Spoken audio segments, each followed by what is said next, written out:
जय जगन्नाथ सांग मैंने आपण ओडिया डिशेस चैनल को बहुत बहुत स्वागत। आज चलते देखा कम समय मध्य गाजर हलवा केमती बनैबा।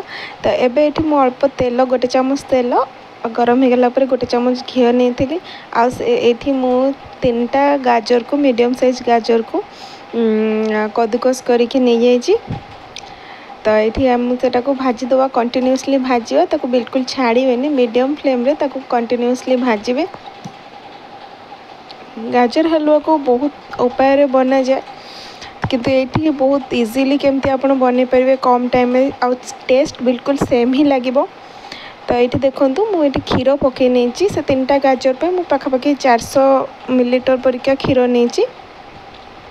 तो ये अल्प क्षीर पकईकि प्रथम से क्षीर को मुझे गाजर गोलीदेली एवं मुझे सब बाकी क्षीर तक मुझे पकई नौ तमती बहुत अध घंटा 15 मिनट 20 मिनट जाके भाजिया को पड़े गाजर। ये सेमती मुझे करूनी अल्प माने गाजर जस्ट कंचा स्मेल गला जाके भाजिली मुझे क्षीर देदेली पाखापाखि 5 ରୁ 7 मिनट गाजर को भाजी थी। तो ये देखो मुझे ढांकी ढांकी गाजर को क्षीर सहित फुटे नौ क्षीर रे पानी बिल्कुल भी देनी आपण मैंने भी देवेनि ताहले तार ऑथेंटिक टेस्ट आसीबो। तो ये देखो घोड़े घोड़े की गाजर को ता भितर गाजर सीझी भी जीव क्षीर सांगे आ क्षीरटा भी पूरा सुखी जीव जमती गाजर सांगे से जाके आम को एमती ढांकी ढांकी घोड़े घोड़े की गोले दौथुआ मझे मझे काले लगी क्षीरटा। तो ये देखो क्षीर केमती सुखी आसला।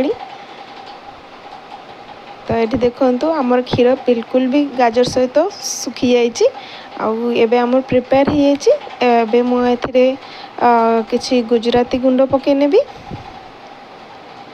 आउ एथिरे मु किसी ड्राई फ्रूट्स पकईदेवी भाजिकी रखि ड्राई फ्रूट्स।